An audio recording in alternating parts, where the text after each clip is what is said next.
everybody. Welcome back to Cocktails Rocktails with me, your most notorious groupie, Allison Rouse, author of this little guy right here. These other books as well, some pretty funny merchandise that you can find in that Linktree description down below. So go down, fiddle about, see what's going on, because I do have some pretty funny merchandise, tongue-in-cheek, but some cool stuff that, for everybody down there, because all of you like different things. So I took your suggestions because I just am always so thankful at the amazing people here, the cool ideas, the cool friendships, the conversations, just everybody hanging about. I just am so lucky to have such an amazing family that we have built here that is absolutely awesome. Whether you're a close cousin, a sister, a brother, someone in between, cousin, distant cousin, auntie, uncle, whatever. You guys rock. I am so truly, truly appreciative. Thank you so much for all the love and support that you've given this channel and how we're taking it forward. It just means a whole fucking world to me. Thank you, truly. And speaking of all the good ideas, I sometimes like to give a little good advice here. One of the things I say over and over again is never fall in love with everybody you fall into bed with. That's a big mistake. A lot of people do that because you get wrapped up in that chemistry, the moment, the feelings, everything you've got going on with that musician, the butterflies, everything, because it's just really fun. It is a different kind of high. It's almost an addiction, because I do talk about that in my book, how rock and roll, being with the rock star, can be an addiction. But sometimes you just can't follow your own advice. That's just life, because fucking feelings happen, son of a bitch. And that's what we're going to talk about today, is those feelings that happen when you least expect it. And it's happened to me a few times. So we're going to talk about that. And because, you catch feelings, you hold hands, you got the left hand. It's where rings and stuff go. But yeah, so Left Hand Brewing Company, their Candy Cane Nitro Stout, just back for the season. I love these guys. They do a pretty good thing. So everybody, woo. Did you hear that? Use your left hand, kick up your feet, and let's have a little cocktails and rocktails and make it. Oh, okay, it's all head, kind of like that one night with never mind. Okay, so yeah, it's a nitro stout for sure. Oh, here we go. Here's the stout coming out like it should. Come to play with mommy. All right, so we're getting there, guys. Woo! And anybody who knows a nitro stout knows just, you got that nice bubble and it's all just kind of forming. Look at that. Look at that coming together. We're going to let it rest for a minute, but I'm going to have a drink in a second. I know for a fact that I would definitely swallow this over a Kip Winger. So everybody, cheers, big ears. Smells good. Well, I can't really smell right now because, we're almost there. We're almost there. Hold on. Okay, cheers, big ears.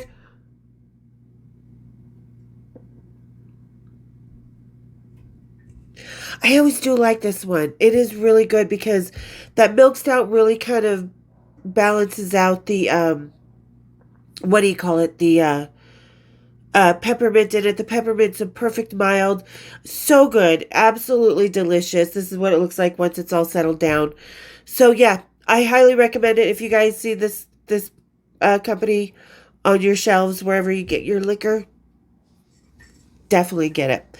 Okay, and speaking of definitely getting, sometimes when you least expect it, before you even meet a person, or as you get to know a person, things definitely kind of, chemistry, you can't control it sometimes. You can't control where it takes you. You can't control when you look over at someone and see butterfly and feel like things happening here, like, fireworks and stuff like that.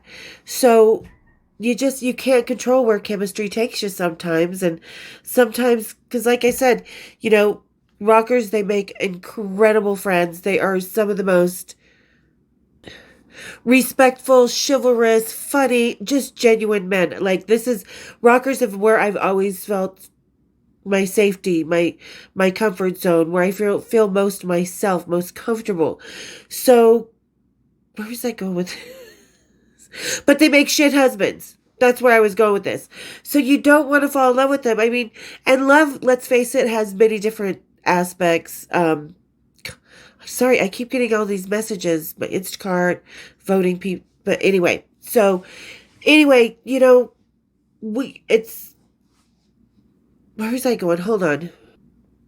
Okay, but anyway, and it doesn't, I always talk about, when you leave a hotel room and you walk away and you're walking down that long hallway, doing the walk of shame towards the lobby, towards your car, wherever it is, and you start crying, that's when you need to start running away from that. Because, it's a very complicated world to fall in love with. But like I said, I'm going to talk about some of the times that it's happened to me. And the first time, as we all know, is the first, like, just kind of first time I ever felt anything more than, oh, I really like him. I enjoy his company. He's great in bed. We're having a blast. More than the rock and roll butterflies, more than that high of walking into the gig with the rocker and standing on the side of the stage and listening to the music and being part of that whirlwind. The very first time I realized I didn't know what they were because it was my first time, was definitely with James Hetfield. It was that spark from the first time we walked in the hotel room and stood in the hallway, the bathrooms here and then the rest of the rooms there. We were standing in that little hallway all night just talking. Like, would go to the bathroom, he would come in with me, lean up against the sink, and just keep talking. Just, it was that kind of spark. Like, I wasn't necessarily attracted to James Hetfield at the time, but the more we talked, the more we said things, the more we, like, when he would touch me or brush up against me, we're just leaning up against the wall, or when he'd grab my hand for the first time or actually kiss me for the first time, it's like, whoa, whoa, whoa, whoa, whoa. What are these feelings? No, we don't have those. Not in rock and roll. Not in a hotel room. Especially not in a hotel room. Jesus Christ, the best thing you can get in a hotel room is an orgasm and room service. Not love. Oh, it is so good. Oh my God, the flavor's bursting a little more as it breathes. And, it's the kind of love, it was so unexpected, that we had that chemistry. Because, when you're talking to someone, you just, whether it's friends, whether it's lover, whether it's long term, whether it's whatever, just ships of the night passing. It was the first time you get that unexpected, like, whoa, I didn't expect this. I was fucking a kid. I was a teenager. This was what, 1986? So I hadn't dealt with, this was my first progression into those emotions. And, I learned how to navigate my rock and roll heart because of that with James Hetfield. And yeah, there was some feelings reciprocated. Otherwise, we wouldn't have hung out for so many years. People think that just because we're groupies and rock stars hanging out that, please, that shit doesn't happen. But 5 years I hung out with that man. 8 years I've hung out with another one we're going to talk about. 13 years with a couple more, 5 years with another. So when you're hanging out with someone like that, you're going to develop some sort of respectful emotion for them, whether it be because like I said, there's different kinds of love. There's love that you have with your lover. There's love that you have for your kids. There's love that you have with your husband and wife or partner, for whoever you are, whatever partner you choose. There's love you have for your pets, for your parents, that your parents have for you. So it's very different. And falling in love with James that first time, as a kid, that puppy love, that first time, the unrequited, I'm not going to tell him, because as we all know, I walked out on him that first night, because he was like, oh, this only, skull. No thanks, because my girlfriend allows me only that. Oh, no thanks. So, and that kind of, I think that kind of spurred on the emotion. It kind of, I think, knocked him back a little bit, because James does have some insecurities. If someone turns him down, or, doesn't necessarily look at them the right way or something. But anyway, so that was kind of the first, and you get signals crossed, which he and I did a lot. And, then things happen when things are sliding, and he has some girl from Texas meet him in Salt Lake City, and you're like, motherfucker. Are you kidding? Because that picture with the blonde chick sitting on his lap that everybody, I've said a million times, is not me. That was some married chick he had. She showed up in Salt Lake City. I walk in the hotel bar. There she is. There's James. Here's me. So that, that was also the first time, I had kind of like, because when you're a groupie and rocker, your other situations on the road don't ever cross. You know, you don't even think about that. You're just so in your own moment. That's all you're thinking about. So that first, little falling for James Hetfield was really kind of a lot of lessons to me, a lot of opening my eyes. Like, how could he do that? I thought we were thick as thieves, our little group, our little road clique. I thought we were all thick as thieves. And he shows up and she shows up out of the blue and he doesn't put her right back on that fucking plane. Uh-uh. So it taught me a lot how to navigate rock and roll with or without your heart, because really your heart's totally in the music. Your heart's totally in the world that rock and roll creates. So you think it's really preoccupied too much to be falling in love with these guys because your heart as a whole loves everything.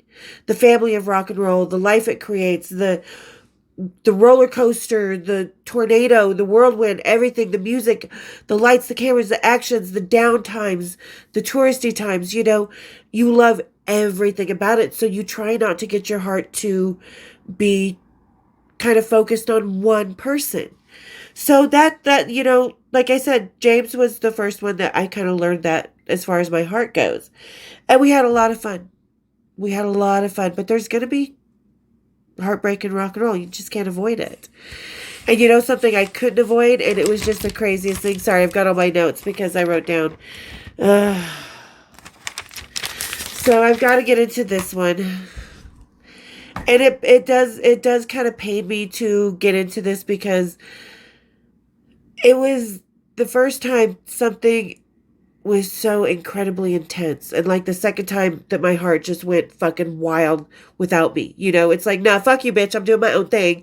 You have to come with me because you don't really have a choice. But, this was, if you know the band Dirty Looks, Henrik Ostergaard, the lead singer, that was the first man that taught me about the roller coaster of the heart in so many intense ways that I didn't know I could feel it. With James, like I said, it was kind of puppy love. It was butterflies. It was that I don't know what I'm doing or you don't understand everything yet. But with Henrik, it was like that gut, whether it was a good or bad feeling with him, whether depending on what was happening, because when he drank too much Jack Daniels, 2 fingers over some ice, 2 fingers deep over some ice, not me, the Jack Daniels glass. Excuse me. Anyway, so it was just so complicated. So, I mean, it's just like, I was dancing and this is one time somebody walked in and it was one of the guys from Night Ranger and Dirty Looks was opening up for Night Ranger. I had already met with Dirty Looks, slept with their now, by that time, former drummer Gene. Kristen and I had a threesome with him, but, anyway, so this was years later and Paul, who is now in Dangerous Toys, I think he either came in. No, he didn't come in. It was just the guy from Night Ranger. So Jade and a couple other girls and I just went to Rafters, the club they were playing the next day. He's like, yeah, come have drinks, ladies. Just come on. And I was like, cool. Let's go have drinks. I dragged a couple of girls with me and I walked in and I happened to be, as I was walking in, Paul, the guitar player from Dirty Looks, saw me. He's like, oh, hey, how are you doing? I was like, good. And I don't know if he recognized me because my hair went from blonde to black. And he was just like, oh, hey, yeah, how you doing? And he's like, Hendrik's at the bar. It was just a quick conversation. Like, I think we knew each other. We were kind of just saying, hey. And I was like, oh, okay, I'm going to go to the bar and grab a drink anyway. And I walked over and there was Henrik by himself at the bar. And I just walked up next to him and I was like, how you doing? And he's like, holy shit. He's like, I remember you. Good. He's like, what was your name again? And I'm like, Alice. And he's like, I remember you from when we played here. What was some little trashy place, like the Speedway Cafe? He's like, yeah. And it was just like this instant, like it was like we had known each other for years. It was this total comfort zone that, oh God, the chaos he threw into that shit though. Because there was a lot of stuff he was keeping that was creating chaos within, keeping secret from me. And this is the first time I really had someone kind of not tell me the truth, but, a lot of days, a lot of months, a lot of things were going on. They were coming and playing, back and forth. And even the first night we met, it was kind of very intense. It was very confusing to me. He was very hot and cold, and that was Henrik, especially when he was drinking. But it was like, it was so intense that it was like, and this destined to end, so to speak, that it was like a kamikaze just dipped in fucking fire. A kamikaze airplane, just dipped in fucking fire. And there was oh God, because the guilt on his end, because what I didn't know when I first started seeing him, and this is the first time I felt like completely, I had no control of the choice of the woman I wanted to be, because he lied to me. He told me like 6 months into it, like a year and a half, that he was married. And this night he was just drinking. Like, the guilt would get to him so bad he would drink and just become fucking out of control. And sometimes he would be kind of mean to me, but not really. Like, he almost got in a fight with the lead singer. Tough punched him over me here in Salt Lake City, and that's a big moment in Stevie Rochelle's life that he does talk about. Hi, Stevie Rochelle. Yeah, that was me in Salt Lake, because I went onto their bus. But it was that kind of like, he would get jealous, but not jealous. But then he would, when I wasn't looking, he would do something like that. Or they were supposed to play Rafters, this little club in Salt Lake City, this rock club. And the bus broke down between here and Denver, and they're like, there's no way we're going to make it to the gig on time. We just might as well cancel. But they were going to have a week off here as well, because Henrik planned it that way so we could hang out. And he made that motherfucking band. That bus got fixed. They got here 2 hours before the show. They loaded their own motherfucking gear. They played that show, and Henrik and I hung out. And it was the day he told me he was married, after he was trying to punch Stevie Rochelle. Because you guys know I don't like to mess around. If I know you've got someone at home, because people don't realize, when I was dating most of these guys in the 80s, they were too young to be married. They didn't know their wives yet. They didn't, a lot of people didn't have girlfriends at home even. So it was a free for all. That's what made the 80s so incredible, because it was a free for all. None of us were tied down to nothing. So I that's my habit, to not date somebody, because a lot of people think groupies don't have standards. They don't have lines, and some people, you make your own line to cross. It's up to you. I'm not judging you for that. That was my line, that if I knew you had someone at home, I'm not going to mess with you. Because I don't want the complication. I don't want to feel guilty. I don't want to be thinking about somebody else's wife or whatever, I want it to be free and easy and fun. And Henrik made it so I couldn't walk away. He and I would fight, and 5 minutes later, pretend like it never even happened. And this was one of those moments I just couldn't walk away. I turned around to walk away and walked down the stairs of that rock club, and I just couldn't do it. It was that was the kind of connection I had never felt somebody with like that. I definitely felt a connection with Metallica, but we were all so young. It was our first, connection like that on the road for both them and us, I think, and it was just, we went through a lot of firsts with Metallica and watched them really become who they were going to become now, sadly. Anyway, but Henrik, he was that, the guilt, the impossible attraction that just kept pulling us back, to the point where we'd be laying in my house in my bed listening to music. He loved the Duran Duran wedding album, Ordinary World and stuff like that. He couldn't get enough of it. And he was supposed to be staying the night because we wanted peace and quiet. We wanted just to be alone in my house. And then he just gets up and he's like, well, I better call a cab and go. Because he would just, and it would just become like, he felt so guilty. So that was a whole nother love that I experienced that was like, fuck, why? Why does God, universe, Buddha, whoever,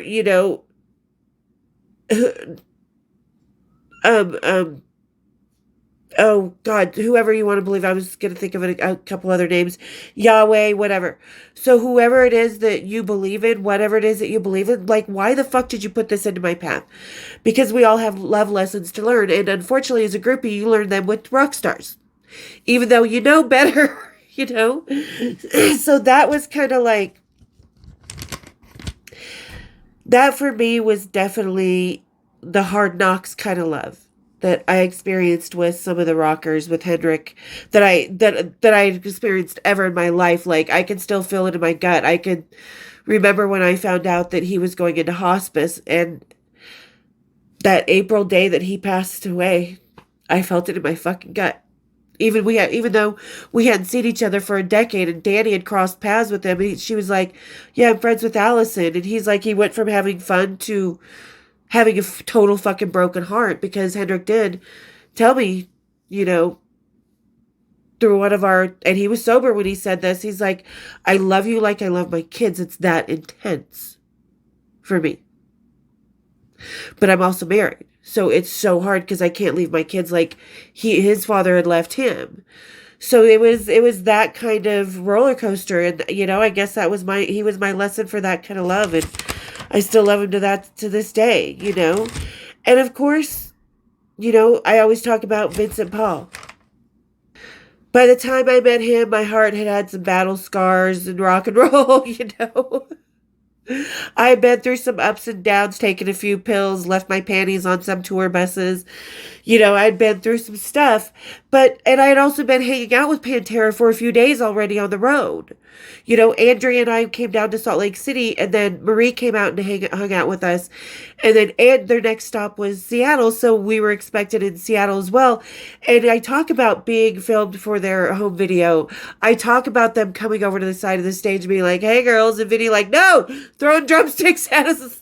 Hey, dude, because he couldn't get away from his drum and walk to the side of the stage like Rex or Phil could, but it was kind of like Vinny was the first so unexpected, like just, and it was always a good thing, but in a way it was kind of heartbreaking. But anyway, it's like, that was like the first time I really ever experienced, I was just leaning up against the wall. And I just felt like a shock to the system, like sparkly, glittery butterfly shock to the system. I felt it from head to toe. The hair on the back of my neck stood up. And I'm like, what is that? What is that? What is that? What's happening? What's going on? And I could feel it coming from that direction, So I was like, what is going on here? And I looked down and there's Vin. And it's just the second our eyes locked, it was, oh, game on, dude. Because Vin and I had a fucking blast together whenever we were together. And it was his own little world. Like, they'd be off tour and he would just sort of disappear from Dallas for a week because he's like, "Yeah, I'm going to Vegas. No, I'm just going to go hang out by myself." He was never alone in Vegas because I was there. And that was before he moved there. But it was 8 years, and it was something that was somehow, like I always say, Vin predicted it the night we got together when we were trying to get through a crowd with Andrea and Mikey, because I introduced her to Mikey Inez in Seattle backstage. So, and they were together 8 years too. So it was kind of the prediction that Vinny had, that when we were trying to go through the crowd and he didn't want to sign the autographs because we did not want to escape our little fucking electric world, that he was like, "Hey, this is my girlfriend of 8 years. I haven't seen her for 3 months. We're going to go fuck, whatever." And the crowd's like, "Fuck yeah, we're parting like the goddamn Red Sea." Because they do that. People know, they know, getting your yah-yahs off.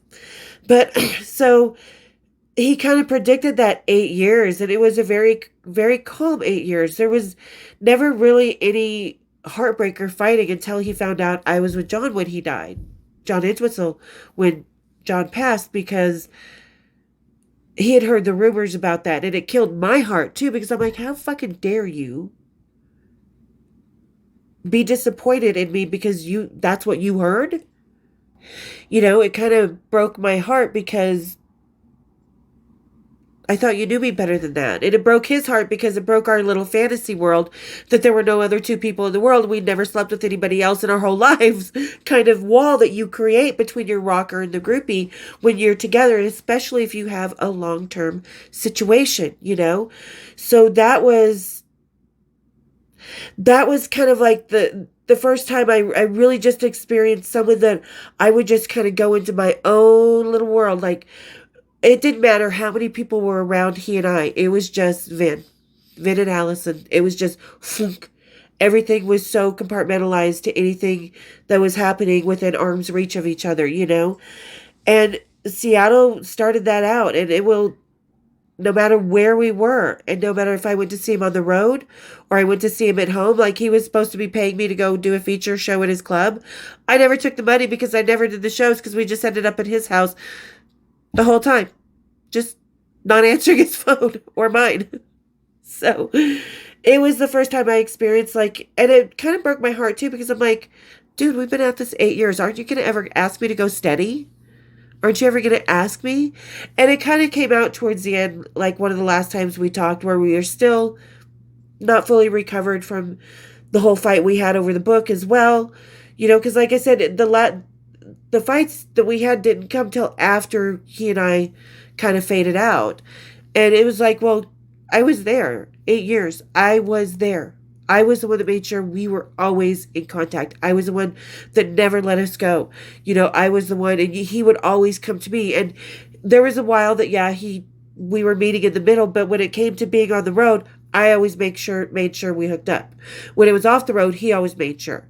But it was the first time, it was just this, and it was, again, somebody I never expected, like James Hetfield, I never expected. And I never expected to fall so calmly and deeply into this love connection with Vin. You know, because my Vincent Paul, like I said, I'm the only person that he says could call him that because it was comforting. And that was a year after Carol, his mother, passed away. And, I was with him through a lot of things.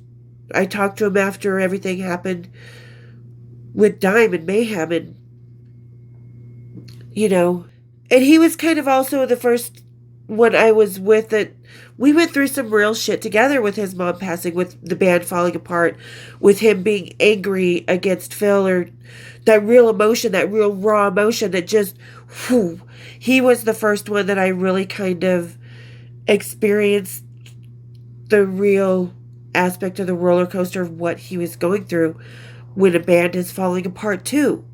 And I learned how to be with my band through that.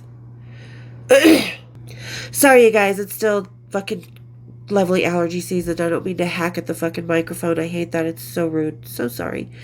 But yeah, and Vin is the first one, really one of the only ones that I linger with that connection. That this was more than just this lifetime connection. You know what I mean? It's going to carry through another lifetime, or through, I have no doubt that I'll see him in whatever I choose my eternity is, which, I know I'm going to go heaven because we can ask forgiveness, right? Or whatever you decide is heaven, whatever you believe or don't believe, it's all good. But I believe I will pass the people that I'm part of, my family, and people who we have these kind of soul connections with. Because that's what Vinnie was, my very first real soul connection. Just really like, I could tell when he was going to call. And speaking of when he was going to call, this guy, and this is before cell phones. This is during like Sky Pagers, and there were the big old gray brick flip cell phones at the time, but you couldn't get reception in other countries or whatever, So the first person that I stupidly, and this is, I think it was kind of more of really kind of that and it's okay for everybody to love yourself, but that I did like myself and I was comfortable with myself, was Steve Jones. Because I always say Steve Jones was me if I was born a man. So I met myself in Steve Jones. And when you meet your match on this earth, whoa, like he's just as big as hoe as I have been. And we both lived it on our own terms, and he went through some shit and I've been through some shit, but Steve was kind of the one that I was like, I would do anything to please him. This is why I did threesomes with him, not because I like him, and he didn't push me to do them. I chose. It was my choice, but that wasn't very often either. 98% of the time, it was just me and Steve, and he was the first one. Like I said, I would call him before cell phones, leave a message on his home phone, and 15 minutes later, oh, I'm at the Savoy in London. Oh, hey. So when he was the first one to give me my phone number, or his phone number, because I would not give him mine a year into it. And that was in Seattle when we were out, Crazy Lisa and I were up there visiting for the Sex Pistols reunion tour. You know, I mean, I think Steve was kind of the first time that, what's the word I'm looking for? I was kind of in more control than he was. You know what I mean? But I think I was hooked on his fishing hook just as much as he was on mine, you know? So that was kind of like that crazy wild you met your match motherfucker. Be careful. You two are so much like peas in a pod. It's not even fucking funny. Only thing is difference is what's happening here and what's happening down between your legs. And he had some happening down between mine. Which, you know, I always say Steve Jones, people are like, well, he's mediocre. Yeah, that's because he's only trying to get off with you. If he actually likes you, then he's making sure you get off. And I got off a lot with that motherfucker. But yeah, I think he and we kind of just ended coldly. Like I called him an asshole. I was like, you're such an ass, Steve, on his machine. And then we talked a few times after that. But that was it. And Steve was actually the first one that I could remember these intense dreams that I had about him, and he would call the next day. So there was still that kind of connection that, yeah, this is your female, this is your yin and yang, but your yin and yang doesn't necessarily mean this is your life mate or your soulmate or anything like that. It's just as this is your experience with that on this earth is you met your match. And Steve was definitely, I met my match at him, and I would get so excited when he would call. I'd hear his voicemail. You know, I'd call from work on the payphone to see if he had called that day, and sure enough, there'd be, because you could listen to your voicemails, and so I'd be like, hey, Allison, it's Steve. Give me a call, babes. You know, or whatever, just because he has such a sticky, sweet, lovely voice. Just like so many different things of him turned me on. Just, oof. You know, but like I said, that was the first kind of guy that I had met my match. And trust me, I got warning that was going to happen in Las Vegas when I was coming home from New Year's Eve to 89 into 90 with Dangerous Toys in LA. And I ran into Steve in the airport in Vegas. Signs, people, there are signs that you do not know that are happening. And that was one of mine. When I look back at it, I'm like, how did that happen? Because we met again in Vegas when he was a Vendetta. And like I said, that was the first time I was in control of kind of, you know, he was just as much as gagging for me as I was him, and I knew it. And I knew how to play it. But like I said, it was kind of a cold, we just never talked to each other again type of thing. I mean, we've talked, you know, through Facebook a couple times and on stuff like, I'd still, you know, how you doing? Not too busy for lunch, but great to see you type of thing. And I don't hate him, because how can I hate someone that's so much like me?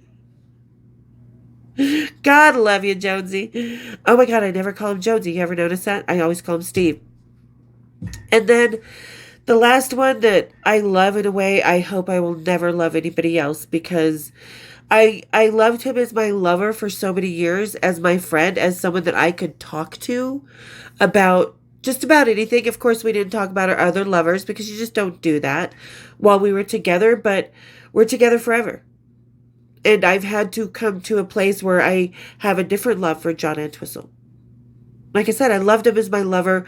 I loved him as a friend. I loved him as someone that we always laughed together. We had no expectations. Things were always just easy. We did have feelings for each other. We did care deeply about each other. But like I said, it was our own kind of love with our own little relationship.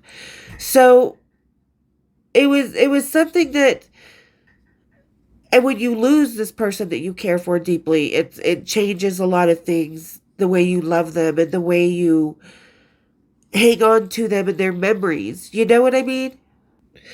It wasn't like I was another one of his road girls thinking he truly loves me. And he might have. Who knows? Because like I said, love is something else between two people that is not the same with you with someone else. You know? But that was something that they put onto him. That we love you. And it has to be this very defined thing. Like, I didn't put any definition on it. That's why it made it so relaxed. And I absolutely loved everything about our relationship, because, like I said, most of it was not on the road. If I was in London, or he'd make excuses to go out to LA, or if I was in New York or something, and stuff like that, we'd connect a lot of times when I was traveling Not a lot, not all the time. More traveling than when. So that was another one that I was definitely in control of what our relationship was, but it was going to move to another level. That's what he wanted. And I was like, well, we've gotten along great for 13 years, but then you have to flip it to be the woman at home, which is a whole different ballgame that I don't think I want. Because there's very few rockers that, I mean, these days, being faithful to whoever's at home is a lot more prevalent than it used to be, but yeah. So, but with John, it wasn't complicated. We knew that this would play itself out. However, it was going to play itself out, and we just let the wind take it to where it took it, and look how it played out. He passed away next to me in bed. And I didn't expect that. I knew I had a gut feeling when he was coming into town that something was going on, but I knew I was going to go on the road with him for a few weeks. I knew I was going to, be hanging out. We talked about he wanted to take me, because he had actually was moving Lisa out of the house already. He was done. He's like, I'd love for you to come see Quillwood, babe. And it's like, how many other women have you said that to? And they stayed there for 13 years. But like I said, when he passed away, it became a whole other love because I had to protect things. Because I had to protect, the cocaine. I had to protect his reputation. I had to protect his memory. It became another fiercely loyal kind of love that, I it's just like that I feel now. It kind of taught me how to be fiercely loyal to Vinnie's memory in the Pantera tour because fuck no, Vinnie wouldn't want that. My Vincent Paul would not want that shit. And, having to go through that with John and with Cy and with everybody, and it brought Cy and I closer, a hell of a lot closer because we were always close. He's the only other person besides Sean that knew how long and everything. But yeah, I mean, like I said, I had to reconfigure that love in my mind. And because I also had to mourn and I also had to be angry with him. And it was a fight that was never going to be resolved. I also had to be left on my own to deal with so much and to be dragged through the mud and still dragged through the mud. And I still struggle with this, because we just had this really great love that just kind of came to a screeching halt and turned into something else that other people that never knew us try to define. So I feel like I'm constantly having to explain what I never had to explain before. So there is a bit of a resentment, I think, because he did kind of leave me, and he couldn't help it, but I can't help my feelings that I know if he were here, anybody talked to me like the way some of his fans say, he's my idol. Well, don't talk to me like that, then, dude, because he wouldn't like that. So it's, it went from this really great, just kind of kick back, cool feeling where you were so relaxed, you were so comfortable, you just enjoyed your time together to, oh fuck. Like that, the second I woke up and came back into the bed and I realized what was going on, and I went to give him mouth to mouth, and I went to call 911, and I went to go to the rooming list to see what room Cy was in and what room to call.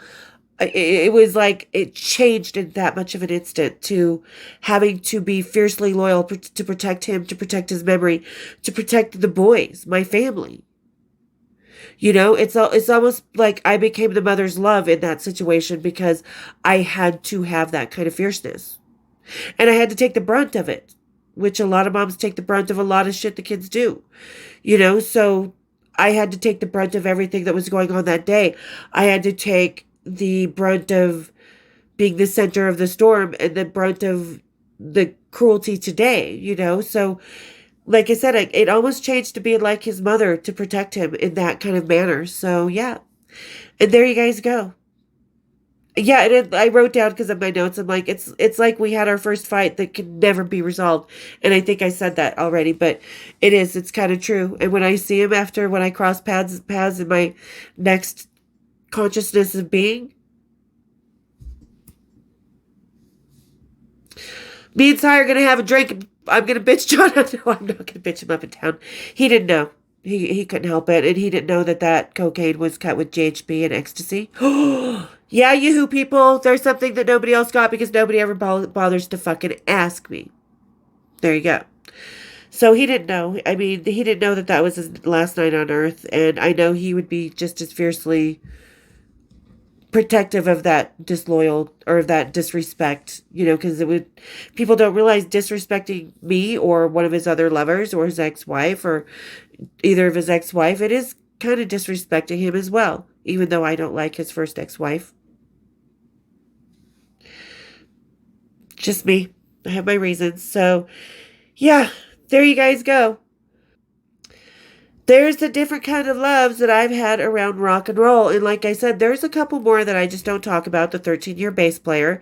Like I said, I remember, and we were a decade into it when we decided to change it from our little lover situation that he was like, no. You felt those fireworks too. I know you did. When I was leaving the hotel room and just I was crying, and the next day he's like, I've been walking all over town and I can't fucking shake you. I can't shake you. He's like, I fucking love you. And I'm like, okay, that's different. I love you, babe. Then love you, hun. When we're leaving each other, That was said with your whole chest, dude, and I'm not sure I'm into that. But he talked me into it, his biggest mistake in my life. So tell me about your great loves and your biggest mistakes of your lives. And if your heart's still with somebody, let's talk about it down in those comments, you guys. And I always like to begin and end talking about how much I absolutely adore you guys.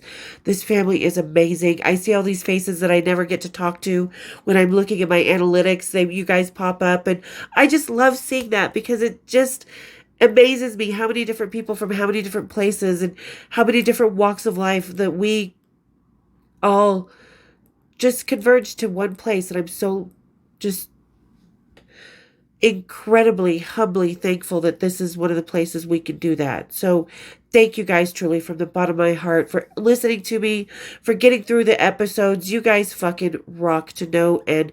So if you haven't introduced yourself, get down to those comments. Let's talk. Let's have a chat. I suck at answering emails, but I'm a lot better at answering the comments because it's just a lot easier. I don't know why. But yeah, so get down to those comments, you guys. Thank you so much. And if you're just discovering the channel, go ahead and hit the like. Hit the share. Let's get me up to 10,000. Let's make this family badass. Okay? I mean, because we're already pretty badass. I think we're dang badass here. We've got so many cool people. I mean, so many just amazing conversations going on amongst ourselves and everybody, not just me, but you guys amongst yourselves. I love that you guys are all bonding here with that. So let's get more people to bond with. So hit that share, hit my like, hit my bells, hit subscribe, become a member, and we'll see you on Cocktails and Rocktails. Cheers, big ears.